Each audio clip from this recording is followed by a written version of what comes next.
Hi everybody, it's Azumi. I'm from the group talking about Sissieretta Jones and Edmonia Lewis. And our group got kind of, fractured as we are no longer able to meet in person. But I thought I would do a video of the presentation. Anyways, so let's get this started. My section was on Madame Jones, also known as Sissieretta Jones, and she was a famous soprano, like the most famous operatic singer, black operatic singer of her day, and she was born in Portsmouth, Virginia in 1869, and that's a little port city off the Atlantic near like Chesapeake and such. And she was born 4 years after the abolition of slavery, and her parents, her dad was literate and he could read, or I guess those are the same things, but he could read and write, and her mother could read but not write, and so she was born into a fairly educated family considering that her parents had both been enslaved. And after the abolition of slavery, her father became a minister, and he directed a church choir, and her mother also sang in the church choir, so she grew up singing, and it was probably her mom who was her first singer, and that is important for some of the poems in the section, or one of the poems in the section. And they moved to Rhode Island when she was, I think, 6 years old, and at 15 she started studying at the Academy of Music in Providence, learning opera. They're not sure if she was actually enrolled or was just taking like private lessons from one of the instructors at the school. There's kind of a loose trail there. And her nickname Sissy comes from the fact that she was the oldest of 3 siblings, but unfortunately her other siblings passed away when they were small children. So I think that is important to note, of like the nickname Sissy actually comes from loss, which is really sad. And at 16 she married a guy who was working at a hotel named David Richard Jones, and he was actually her first manager later on. And that's kind of interesting, and also wild to consider how young people got married back then. Dang.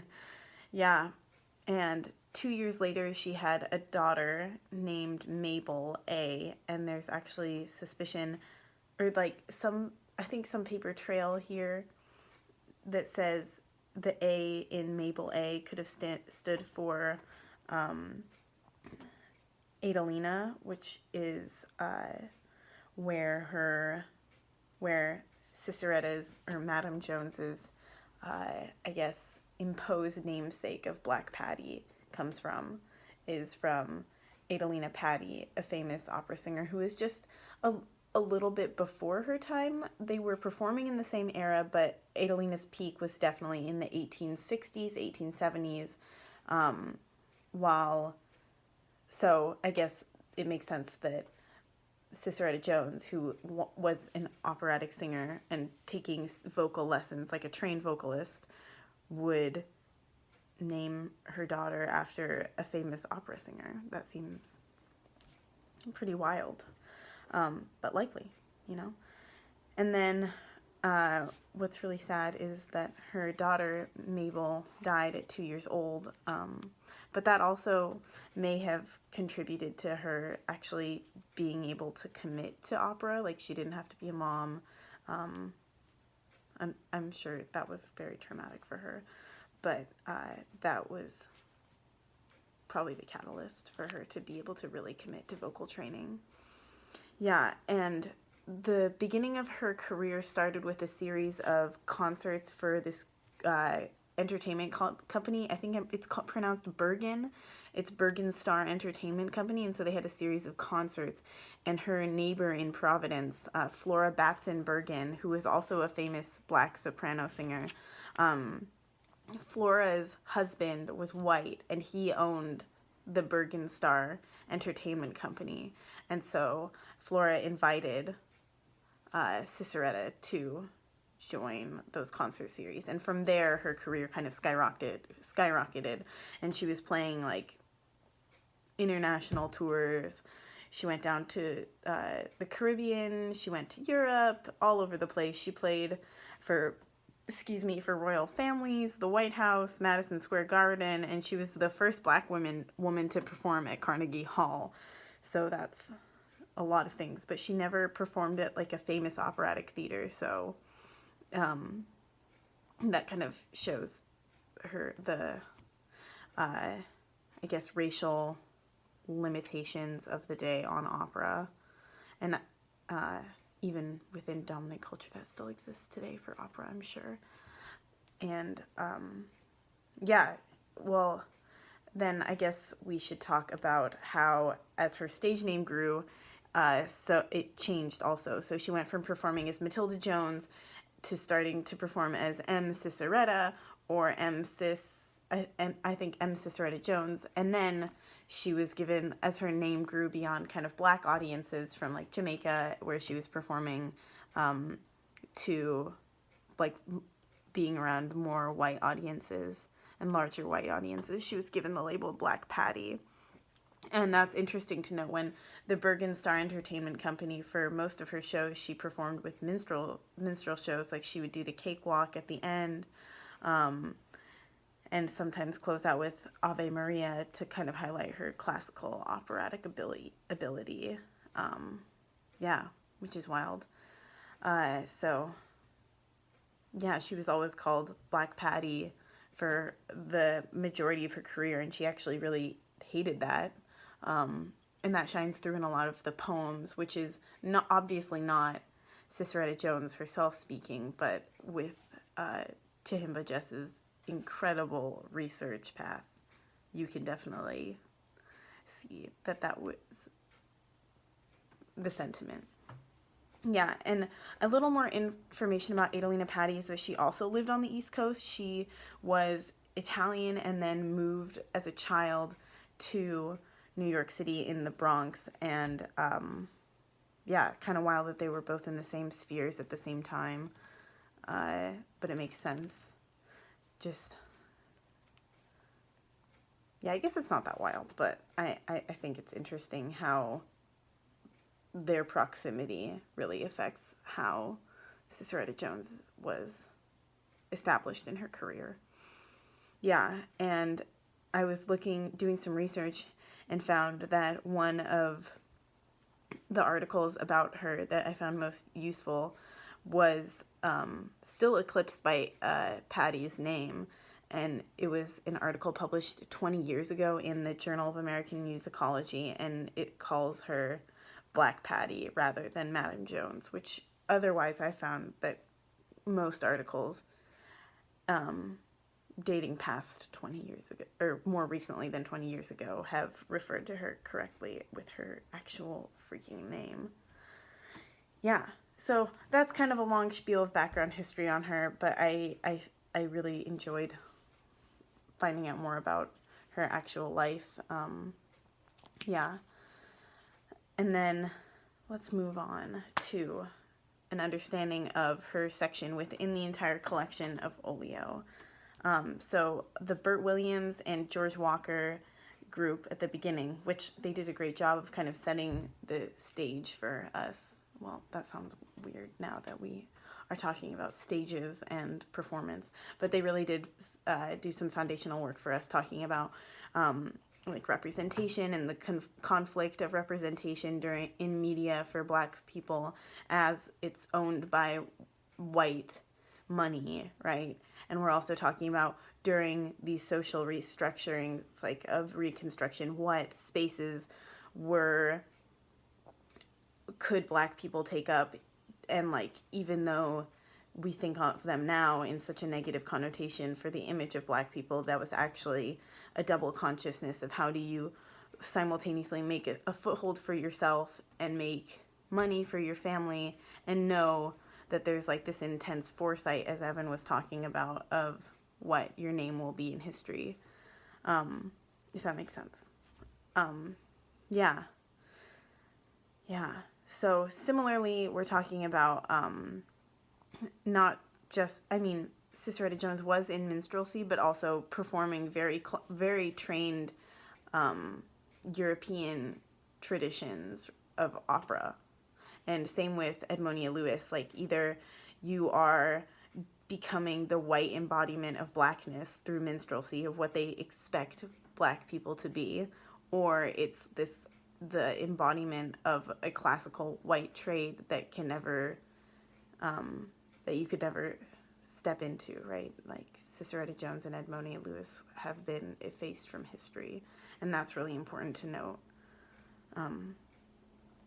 Like, the image is always controlled by whiteness, and white supremacy lives on. Yeah, and so that's wild when we're talking about, like, the double consciousness that Evan and that group brought up, of, like, being cognizant of all simultaneously their own black identities, but also the white gaze that will forever be upon them on the stage, right? Yeah, so Olio in general has the theme discussing the consumption of blackness by white audiences through media and what that means internally and externally for black folks. So we can see that in poems like the McCoy sisters or the Dunbar Booker Double Shovel. So, like, the specific sections reading is like the double consciousness and talking about, like, how to describe the way that the performance is supposed to look to white folks and throughout history of what we understand of minstrelsy, versus that when you read certain lines together that we've done, reveals this double consciousness of, like, oh, actually I'm making the jest at you instead of you making the jest at me, and that reveals kind of this connotation of, like, personal and generational liberation, and we'll talk a lot about that with Sissieretta Jones. So let's get into her section specifically. And it starts with, let's find it, this drawing of her,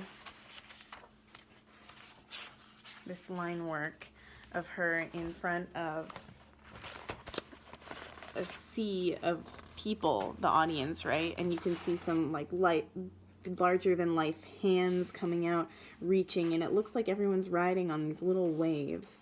And that's really important when we get into this section, because so much of it is about themes of ocean and the sea.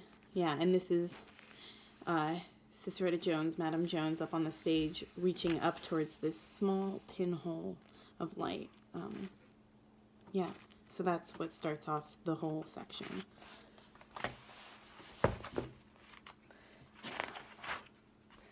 And even before we get any poems, we get Eva Shu, the name of the worker.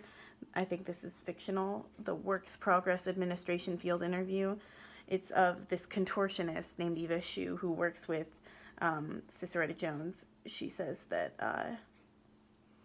Sissieretta Jones wanted to muscle arias out of all those spirituals, and this kind of sets up the stage for how she's viewed by the white people. They're calling her a European sound spilling out of that Ethiopian river of a throat, right? So her commentary, Eva Shu's commentary, is intermixed. I think there's 3 sections of her prose within the poems, and those are, I'll get to those in a second, because I'll talk about the major themes now. I'll spell them out.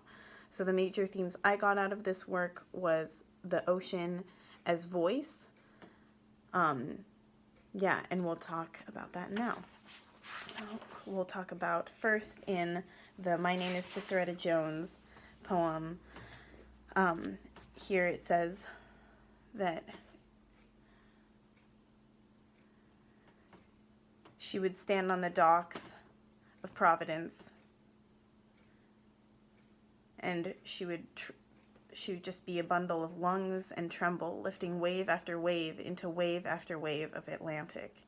And she was born on the Atlantic Ocean, so this is kind of homage to both home and the place where she learned how to sing. Kind of, you can think of this small child by the ocean, singing maybe to herself, I don't know. But imagining the sound of the ocean with opera is kind of visceral to think about. And it talks about her voice also being the ocean in later sections, right? She's talking about her mom's voice, and her mom was probably her original vocal teacher through the church. And her mother would have the sea in her distance of her mother being in the backyard humming these tunes, and she'd look out and see the thrall of water heave its back to the sky. I'd look out to the darkness and hear my true name. And so I take that as kind of remembering where she's from as she's struggling with this consumption of her identity and the way that they're trying to bleed, I quote, bleed all the sass out of my name, right? The white consumption is trying to make her something she's not. Both as, they're trying to make her an image of blackness that she's not. She's reminding us that this is her true name, and that is tied up inexplicably with the Atlantic Ocean. And I think that's, she makes several notions of the Atlantic as both a deadly place too, and that is definitely, you can't unlink that with the Atlantic slave trade of the death and the tragedy and the opus, she says, the opus of loss that she is singing. So ocean for her is a huge one. This legacy of bones wrapped in ocean, again, Atlantic slave trade.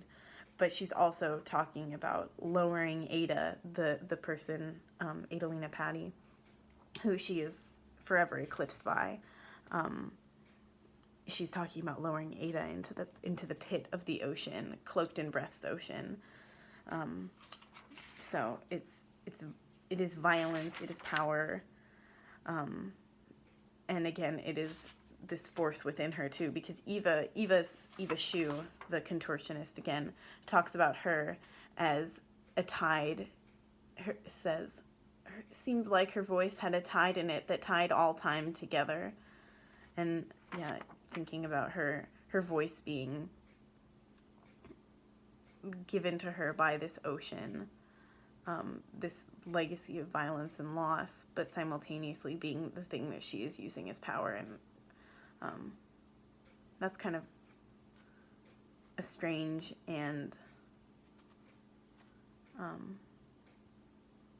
I guess no other word for it, powerful juxtaposition there.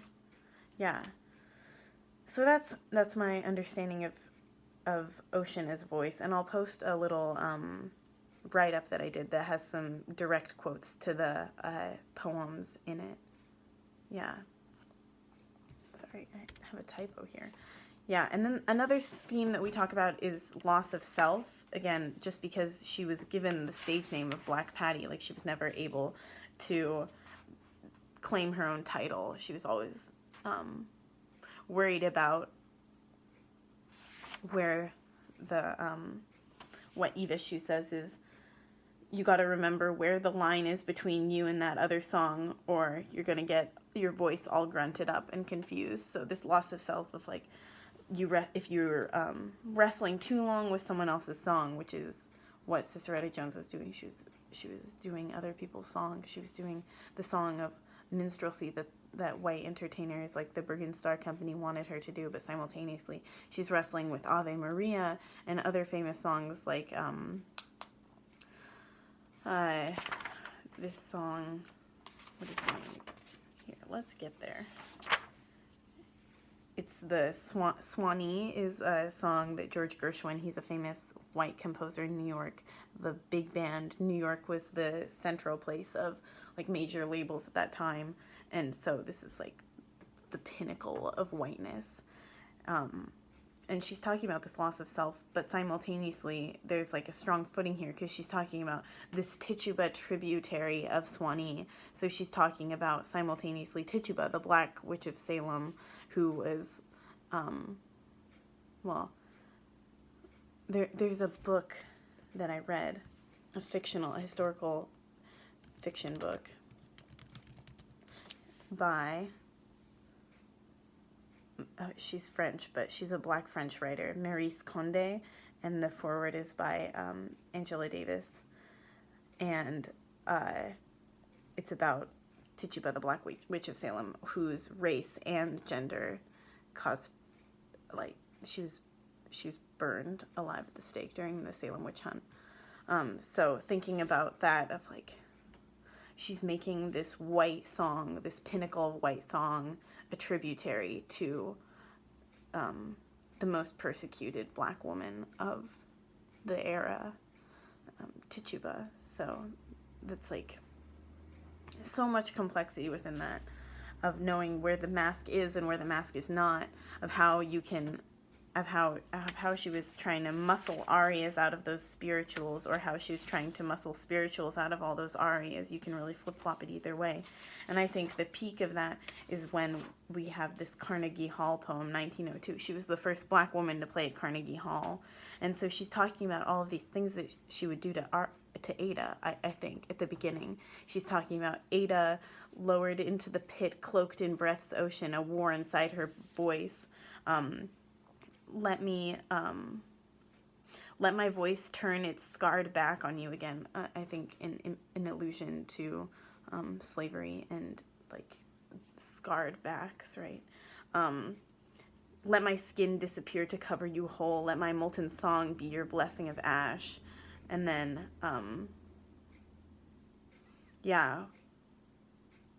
with a national healing hogtied to song, we have that specific sentence within so much of Olio, the hog-tied national song. Really wild. And so Carnegie Hall, at first, I think this is like what she wants to do to Ada, like, oh, Ada, actually, you're the one who's being effaced, like, my name is forever greater than yours, and here's why. Because I, Sissieretta Jones, I'm a wave reaching beyond this shore. Let this belting be our unbinding. Like, she is doing the unbinding herself. So this is kind of a turn of, like, at first what she wants to do to Ada, and then what I took it as is, like, what I'm actually doing by being up on this stage, because my legacy in the end is that let Patria speak the names of all my fathers. Like, this is again about generational liberation, and what she's actually doing. Like, she is standing solo on this country of concert. I am multitudes of broken chains of like freedmen that her father directed in the choir, the church choir. Yeah, and then at the end she says, "Let this country be mine." So really, it's simultaneously the loss of agency, but the understanding of, actually, I have so much power, is what I'm reading into it. I'd love to hear other interpretations too, obviously. And unfortunately, the rest of my group is not with me in my living room in Kitsap County, Washington. So I am excited to hear what they have to say too on the section. Yeah, and then, I feel like I've covered most of it, really. The loss of self, the simultaneous mask that she's talking about. Eva Shue really says she'd even raise a toast to the mask, joking about whether folk, black and white, really believed that the opera was wearing her as a mask, or if it just tickled them to see her putting on that white mask of Vivaldi. And Vivaldi's a famous violin composer. I like Vivaldi, to be honest. There's a fun composition by Vivaldi where the supposed stories that he had a dream that the devil in his dream he was selling his soul to the devil. Very classic. Maybe he wasn't selling his soul to the devil, but the devil took his violin and started playing, and Vivaldi was like, shit, that's the most beautiful song I've ever heard. And of course when he woke up he couldn't remember it, but that's the song. The concerto is supposed to be what the devil would have played. I think it's called the Devil's Concerto, actually. But yeah, but really, that this line speaks to, like, who's actually wearing the mask. Is it me, or is it you, or is it me, or is it you, or is it both of us? And kind of this, what Evan was talking about, the double consciousness of, like, oh, I know the white gaze is upon me, but also I have the foresight to know that I'm actually in this position. I'm doing this thing that is moving you beyond the sea, I guess, is what would probably be written here. Yeah. And it pays so much. Well, I guess the last one I'll talk about is liberation again a little bit more, because the last poem, Sissieretta Jones and the Black Patty Troubadours, talks about the forte. The forte is loud, and grazioso is, like, elegant and gentle. So it's both of those things. It's powerful and gentle, and I think that speaks a lot to what a soprano does.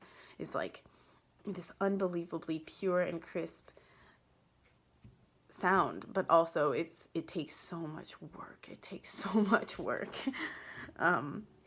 But she's talking about this forte and grazioso in homage to this liberation. Like, her father's choir of freedmen, although sometimes wavered and off key, sometimes pitched in more fear than light, but always forte, like power regardless, power despite.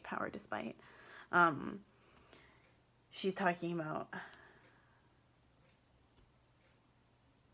the rising and falling of with each wave of season. Grazioso is the sail of our bodies in their wind of... Wow, that's an intense line. You can take it a couple ways, I guess. The elegance of our bodies in the sail of their wind. I guess there would be, like, the European wind, and our bodies are the sails kind of being pushed around, but still, despite that, there's forte. Wow, I feel like now that I'm reading this a little more, I'm seeing forte as the idea, this stance of power and I guess, and liberation, versus grazioso is, like, this imagined this black-faced cakewalking fools and balladeers teaching crowds grazioso under spotlights with each ticket sold. So that's the comparison contrast right there. That's wild. And once we know a little bit more about the music, that seems even more intense. Yeah, so that's kind of what I have on this Sissieretta Jones section, and it's really long, so we'll even see if this uploads.